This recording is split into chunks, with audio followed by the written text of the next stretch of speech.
Now, welcome back to centralcoastradio.com. I wanted to talk about another film that's out at the moment that music lovers might want to go and check out. The film is called Love Again. It's a romantic drama, which might not sound like the kind of film that a music fan should go and see, but why I'm saying a music fan should go and see this film is because it centers around a music writer called Rob Burns, played by Sam Heughan, but it also features Celine Dion playing herself and also a lot of her music. Now, the story of the film itself is about a talented young artist, Mira Ray, played by Priyanka Chopra Jonas, whose partner is killed in a tragic accident. Now, she has a lot of trouble coping after that. Her artwork gets pushed to the side. It becomes depressing. It's certainly not the children's illustrations that she was doing beforehand.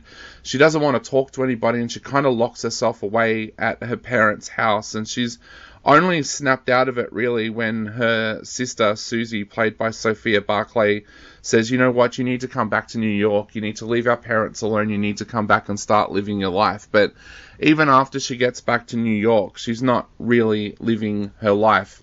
Now, at the same time, Rob is going through torture of his own. His relationship ended abruptly 1 week before his wedding, and he doesn't know why. Then one morning he logs into Instagram and realizes that his ex is now seeing somebody else. Now, he is being told to snap out of it by his co-workers, Billy, played by Russell Tovey, and Lisa, played by Lydia West. And he too is also struggling with that, but he also struggles more when his alternative indie kind of music love is suddenly interrupted by his editor asking him to do a piece on Celine Dion. He's not a fan of her music, and suddenly he finds himself meeting her, but also listening to the words of her music, and as she points out to him, you don't understand what love is all about. Now, at that same time, Mira has decided that perhaps the only way that she can let her emotions out is if she keeps on texting the old number of her partner before he died. So she messages him and tells him how she's feeling on that day, and just things like that. Now, as luck would have it, Rob is given a new phone at work and told that he has to have a work phone. As it turns out, because it's years later, the number that he's given is Mira's partner's old number. And he sets out to find out who this mysterious woman is who has been writing these messages. And at the start, he doesn't even know if it's a woman or not. As his co-workers point out, it could be some creepy old lady, it could be some creepy old man. They don't know. So they set out to try and find what happens. Now, I'll admit that going into this film, I was like, oh, this sounds so lame. Like, this sounds like an absolutely ridiculous film that I can already pick where the plot's going to go. And to be honest, the plot does go where you think it's going to go, but it's the journey that it takes to get there that makes this such a fascinating film. Now, I was kind of skeptical about Celine Dion playing herself in the film. I was wondering how that would work and whether she could act. Well, she can act, I found out after watching this film. She is brilliant in the scenes that she's in. She seems to know when to be dramatic, when to be thoughtful, and even when to be humorous. I thought that they would give her an easy path with this film. They don't. In fact, she kind of shows that with a little bit more training, she could be a pretty good actress. She has some really, really meaningful scenes with Rob, and they work really, really well. Now, the other thing that comes out of this film as well is what a star Sam Heughan is. Now, if you watch the TV show The Outlander, you will already know that he is a star on the rise. Well, this shows that he has made that transition to feature film really, really well. He is really good in this role. In fact, he kind of reminds me of a young Hugh Jackman when Hugh Jackman was doing romantic comedies and romantic dramas.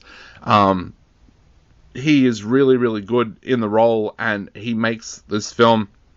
I also thought that Priyanka Chopra Jonas was really good in her role as well. There seems to be this fresh face of young actors and actresses coming through at the moment, especially in the romance drama kind of genre. And yeah, Sam Heughan and Priyanka Chopra Jonas do a really, really good job here. They are believable in all of their scenes. The other person too, I think, does a great job in this film is Sophia Barclay, playing Susie, the sister. She is really, really good in this film.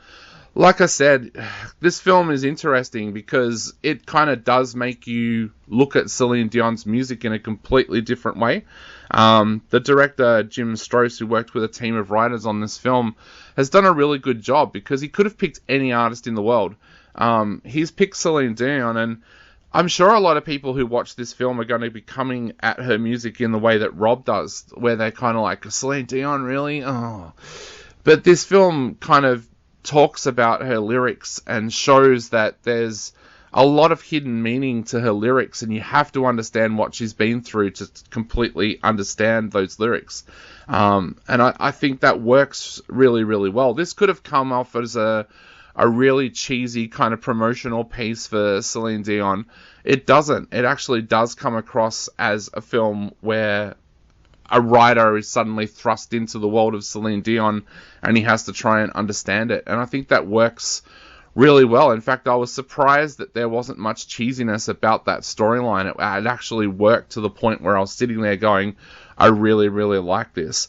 I certainly did not expect to be giving this film a high grade, but I'm going to give it a 3.5 out of 5. I actually really enjoyed this film. I found myself thoroughly enjoying the storyline, loving the characters, of course barracking for Rob and Mira to get together in the film, but completely understanding why she reacts the way that she reacts at times as well. I think being someone who has lost a partner in the past, I think they actually captured Mira's character really, really well, and the emotions that you go through when that happens. So I am going to give this one 3.5 out of 5. Go and check your local cinema guide to see if it is screening near you, because Love Again is certainly worth a look. You are on centralcoastradio.com.